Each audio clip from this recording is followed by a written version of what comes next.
Hey, what's up, everybody? This is Charles Sebastian, and welcome you guys to another episode of the DREAMERSPRO show. We cover everything from sports, hot topics, classic debates, entertainment, and we'll give you guys a fresh perspective on things and how we see them. And today we got a great show for y'all. But before we get into it, please make sure you like the video and sub to the channel. So, yesterday there was an episode on Gil's Arena where they were reacting to some of the criticisms that's been aimed in the direction of Bronny James. Now, for context, Bronny James this season is averaging 2.1 points per game on 30% shooting from the field, 27.3% shooting from the three. He's shooting 100% from the free throw line while getting you 0.9 rebounds, 1.8 assists in just over 11 minutes per game, right? The other night, he got a start against the Milwaukee Bucks, and in that game, or after the game rather, there was some footage going viral all over the internet. It was posted by various accounts of JJ Redick yelling at Bronny James, "Shoot the effing ball. You got to shoot the effing ball," right? So even JJ Redick was kind of getting on his case a little bit. So as you guys know, Kenyon Martin, who also has a son in the NBA, I believe it's KJ Martin, I believe. And I think about a year or so ago, or a year and a half ago, there was a segment where Kenyon got pretty emotional about his son, right? And just some of the difficulties of being a young NBA player trying to find your way in the league. And he started crying about it, but that's understandable. I mean, when you love your children deeply, tears can come to your eyes. It doesn't make you weak, right? Tears can come to your eyes for your kids, right? So Kenyon knows a lot about this father-son dichotomy. Now, the only difference is Kenyon is not playing in the NBA actively, right? He's not playing in the NBA actively, but he has a son that's playing in the NBA. So, as you guys know, this Bronny James subject is a pretty touchy one, right? Pretty touchy one. And about last year, was it last year or this year, Stephen A. Smith went on air where he was essentially pleading with LeBron James to make this stop. Now, what was Stephen A. Smith talking about? Stephen A. Smith was just basically saying, like, after Bronny got embarrassed by Tyrese Maxey, he was like, look, man, this kid is out here being embarrassed. Like, what are we doing? Right? But obviously that turned into, Stephen A. Smith was questioning LeBron's parenting skills. Then ultimately LeBron James approached him and this and this and this. And y'all remember how that went. But if you also remember, LeBron was the one hyping up Bronny James by posting on the internet, Bronny's better than half of these guys I'm looking at in the G League. Bronny can definitely play in the NBA. So he was putting a lot of pressure on the guy and a lot of expectations, because when you're LeBron James and viewed as one of the greatest players ever, when people start hearing you're putting this type of praise on your son, you're going to put pressure on him, because now he's going to have to live up to his last name. Fair or unfair, he's going to have to live up to it in some way.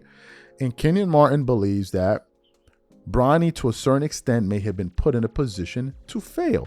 And to be fair, he's also been consistent about this whole father-son the dynamics, even going back to the John Morant thing with his pop. So Kenyon has been pretty, I think, fair and consistent on this issue, right? But before we even get into what he had to say, today's video is brought to you by our sponsor, PrizePicks. PrizePicks is America's #1 daily fantasy sports with over 10 million members.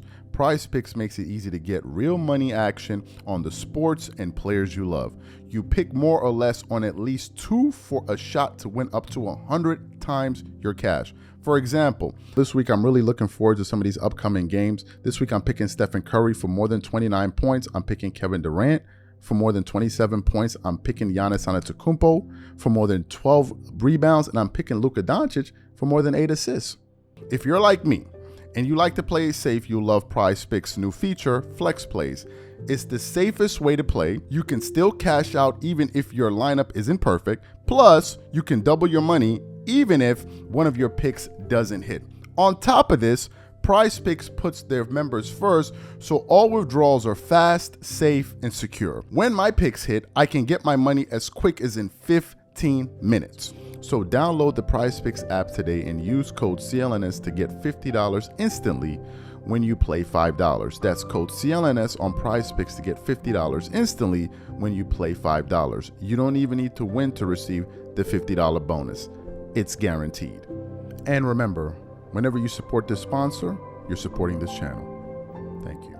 So what I want to do is I want to play what Kenyon Martin had to say. It's a very short sound, I think about a minute or so. I want you guys to listen to his argument, and I want to come back and react to his comments. Take a listen to Kenyon Martin here.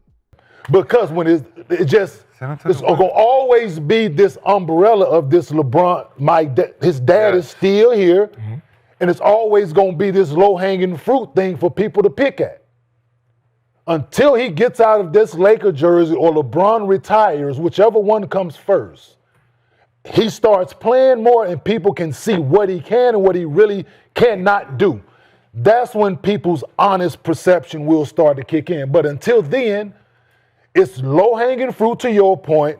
The criticism is going to be there to your point.